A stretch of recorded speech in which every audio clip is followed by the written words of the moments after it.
नमस्कार दोस्तों, हमारे न्यूज चैनल में स्वागत है। तो जानेंगे छत्तीसगढ़ प्रदेश की आज की सभी महत्वपूर्ण ताज़ा खबरों, ताज़ा अपडेट के बारे में। तो वीडियो में अंत तक बने रहिएगा दोस्तों, ताकि कोई भी ताज़ा खबर छूटने न पाए। और साथ ही साथ वीडियो को लाइक, शेयर और चैनल को सब्सक्राइब कर लेना दोस्तों, ताकि आपको छत्तीसगढ़ से जुड़े ताज़ा अपडेट डेली मिलते रहे। तो चलिए बिना टाइम वेस्ट किए जानते हैं आज की ताज़ा खबरों को फटाफट। तो पहली बड़ी खबर निकलकर सामने आ रही है। अब शुरू होगी मानसून की झड़ी। छत्तीसगढ़ में 1 जून से अब तक 345 मिलीमीटर बरसात, सामान्य से 16% अधिक पानी। अब लगातार मध्यम वर्षा के संकेत। छत्तीसगढ़ में समय से पहले आया मानसून अब तक मेहरबान रहा है।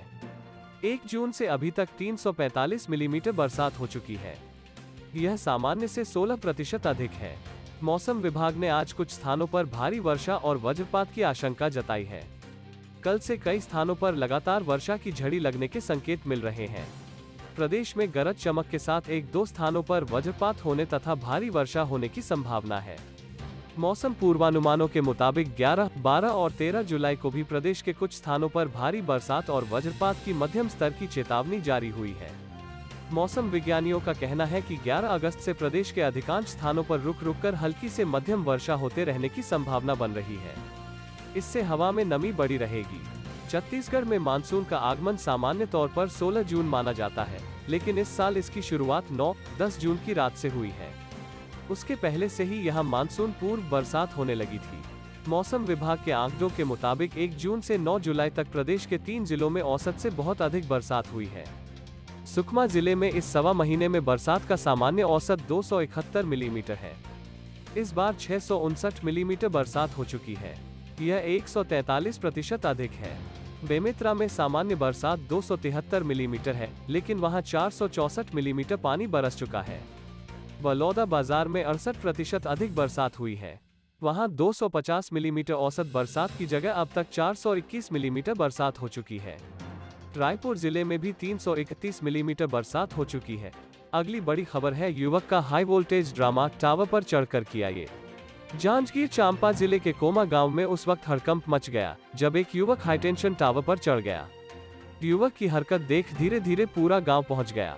बताया गया कि युवक नौकरी की मांग को लेकर टावर पर चढ़ा था। हालांकि अपर कलेक्टर और एसपी के आश्वासन के बाद युवक नीचे उतर गया।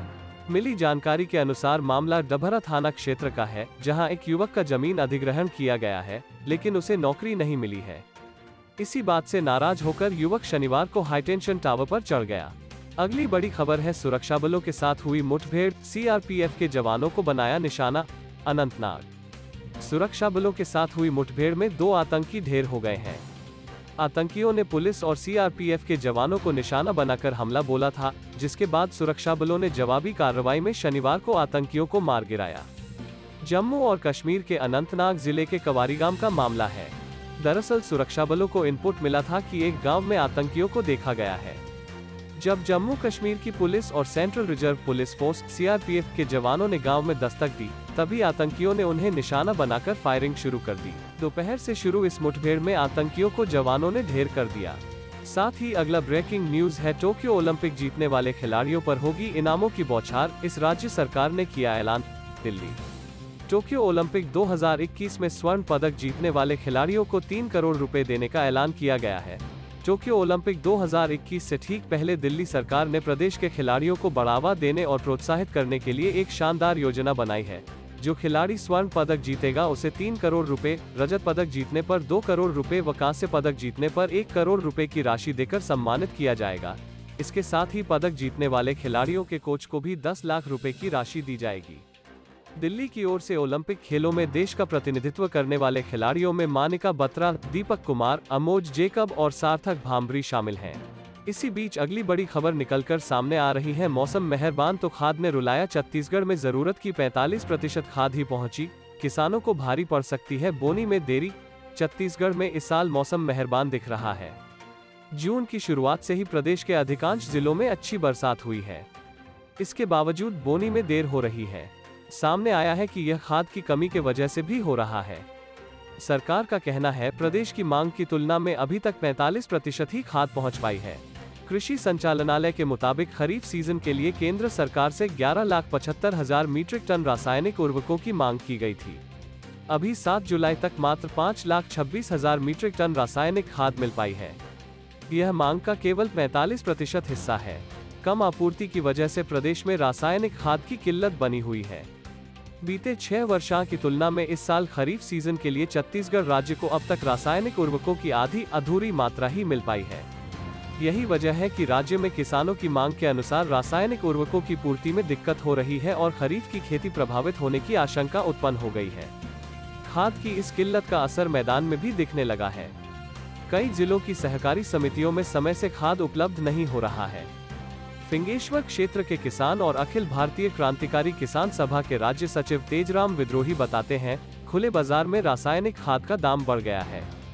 वहां डीएपी का एक बोरा 1530 रुपए में मिल रहा है। यूरिया और एनपीके आदि भी महंगा है। इसकी वजह से किसानों को बोनी महंगी पड़ रही है।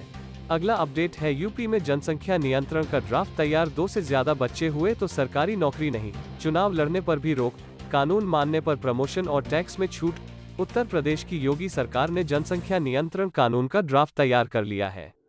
राज्य विधि आयोग के अध्यक्ष जस्टिस आदित्यनाथ मित्तल ने इसे तैयार किया है। यदि ये ड्राफ्ट कानून में बदला तो अब में भविष्य में जिनके 2 से ज्यादा बच्चे होंगे उन्हें सरकारी नौकरी नहीं मिलेगी। ऐसे लोग कभी चुनाव भी नहीं लड़ पाएंगे। उन्हें सरकारी योजनाओं का लाभ नहीं मिलेगा। विधि आयोग का दावा है कि अनियंत्रित जनसंख्या के कारण पूरी व्यवस्था प्रभावित हो रही है। आयोग ने ड्राफ्ट पर 19 जुलाई तक जनता से राय मांगी है। इससे पहले लव जिहाद कानून का ड्राफ्ट भी आदित्यनाथ मित्तल ने ही तैयार किया था। अगली बड़ी खबर है, मरीन ड्राइव की सैर करना अब नहीं पड़ेगा महंगा। महापौर ढेबर ने निरस्त किया पार्किंग शुल्क। राजधानी रायपुर के तेलीबांधा स्थित मरीन ड्राइव में अधिकारियों ने पार्किंग शुल्क निर्धारित किया था, जिसे शनिवार को निरस्त कर दिया गया है। इस संबंध में महापौर एजाज ढेबर ने बयान जारी किया है। महापौर ने कहा कि मरीन ड्राइव में लोग मॉर्निंग वॉक करने आते हैं। त्रुटिवश आदेश जारी हुआ है। शहर की जनता को किसी प्रकार की परेशानी नहीं होगी, किसी को भी कोई शुल्क नहीं देना होगा। आदेश को निरस्त कर दिया गया है।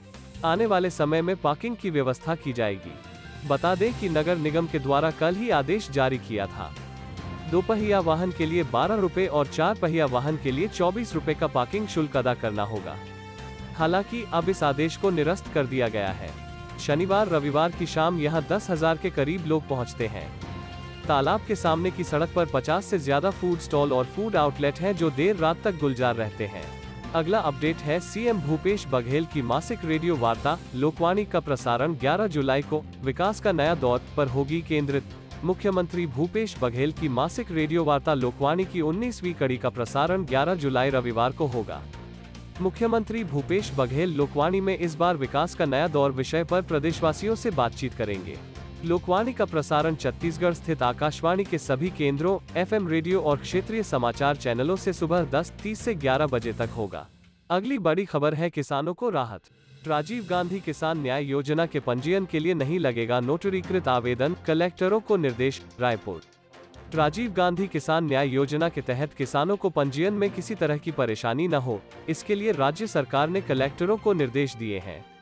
रायपुर कलेक्टर सौरभ कुमार ने सभी एसडीएम राजस्व और कृषि विभाग के अधिकारियों से कहा है कि पंजीयन के लिए किसी भी प्रकार के नोटरीकृत आवेदन का प्रावधान नहीं किया गया है। सभी अधिकारी ये सुनिश्चित करें कि किसानों की ओर से खुद प्रमाणित और कृषि विस्तार अधिकारी की ओर से सत्यापित आवेदन ही किसानों के पंजीयन के लिए पर्याप्त है। पंजीयन के लिए किसानों से किसी भी प्रकार के नोटरीकृत आवेदन लेने से मना किया गया है। इस योजना के अंतर्गत संयुक्त खातेदार कृषकों का पंजीयन नंबरदार के नाम से किया जाएगा। अगली बड़ी खबर है, 3 लाख के गांजे के साथ तस्कर गिरफ्तार। सरगुजा पुलिस की बड़ी कार्यवाही। अंबिकापुर। सरगुजा जिले की सीतापुर पुलिस ने गांजा तस्करों के गिरोह का पर्दाफाश किया है। हालांकि पुलिस को इनके द्वारा गांजा तस्करी के मामले की जानकारी पहले से थी, लेकिन ये हर बार पुलिस को चकमा देकर फरार हो जाते थे। इधर शनिवार की कार्रवाई में जिले की सीतापुर पुलिस ने नाकाबंदी करके एक कार को रुकवाया और कार की तलाशी ली, तो पुलिस को कार के भीतर 10 बंडल में रखे गांजे की खेप बरामद हुई है। पुलिस के मुताबिक इस कार्यवाही में 10 किलो गांजा के साथ एक कार और 4 आरोपियों को गिरफ्तार किया गया है। जब्त गांजे की कीमत पुलिस ने 1 लाख रुपए आंकी है। वहीं जब्त कार की कीमत 3 लाख बताई जा रही है। गौरतलब है कि पकड़े गए आरोपी उड़ीसा से गांजा की खेप लाकर अंबिकापुर में खपाने वाले थे, लेकिन मुखबिर की सूचना पर सीतापुर पुलिस ने जिले की सरहद में ही सभी आरोपियों को धर दबोचा। तो वीडियो को अंत तक देखने के लिए बहुत बहुत धन्यवाद दोस्तों। तो मिलते हैं अगले न्यूज वीडियो में ताज़ा खबरों ताज़ा अपडेट के साथ।